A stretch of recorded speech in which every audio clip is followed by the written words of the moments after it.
quelle est la proposition artistique qui est ici proposée au musée de Vence? Nous sommes donc un couple d'artistes Cénocosme, Grégory Lasserre et moi-même Anaïs Médéninx. Et pour le musée de Vence, nous avons proposé une exposition d'œuvres interactives et le titre de cette exposition s'appelle Empathie. Donc nous, en fait, nous créons depuis plus de 18 ans des installations interactives, visuelles, sonores, qui impliquent en fait socialement et corporellement le spectateur dans l'œuvre. Ce qui nous intéresse, c'est vraiment de travailler sur des œuvres très sensibles qui cherchent à mettre le corps en miroir dans la plupart de nos installations. Et donc proposer des relations très sensorielles, extraordinaires, entre notre corps et des éléments naturels et avec les installations.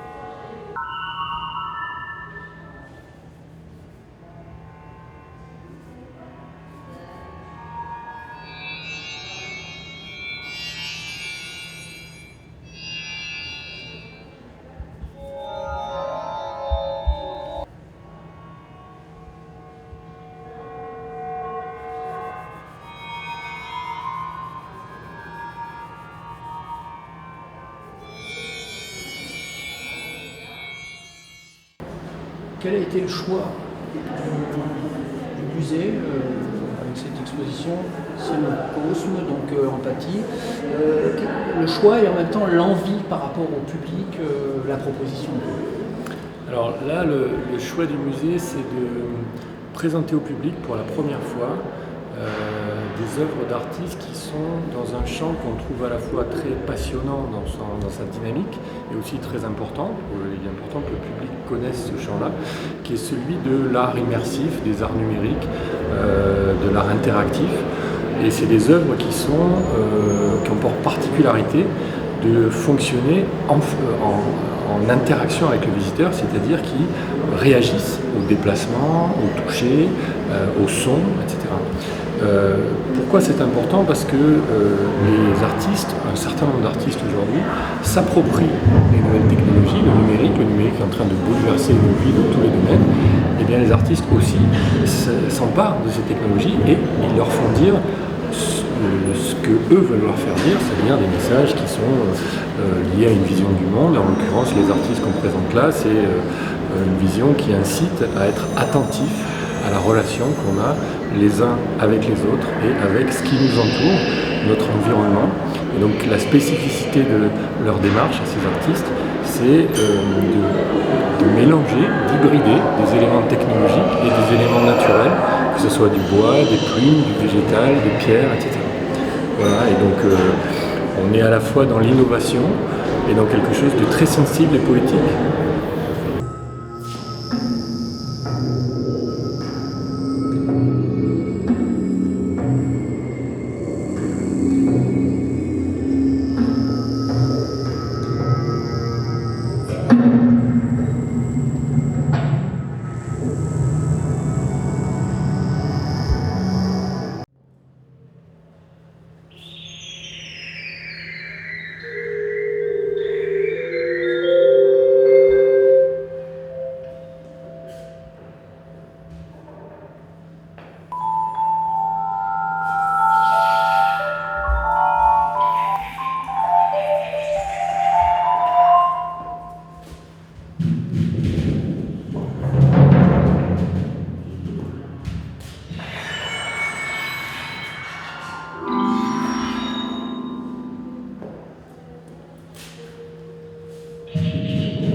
Organise des médiations qui sont des visites guidées, des ateliers et des ateliers qui sont aussi des ateliers axés sur non pas le numérique, mais on va dire l'image technologique, puisqu'on fait des light painting autour des œuvres, où on utilise aussi la lumière qui est dégagée par ces œuvres pour pouvoir faire des créations avec les publics. Alors, ces visites guidées sont avant tout des visites expérimentales, c'est-à-dire que le public va pouvoir être en interaction avec les œuvres, les toucher, et puis essayer de comprendre un peu quel est le mécanisme de cet échange. Pour le coup, on peut dire que ces médiations sont avant tout des ateliers. Ateliers expérimentaux qui n'ont en soi pas besoin de pédagogie ou d'apprentissage, puisque la rencontre repose sur l'expérience, une expérience sensible.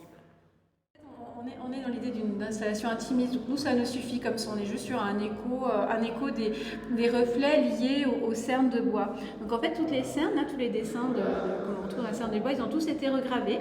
D'accord. Pour vraiment accentuer le relief du temps dans la cerne de bois.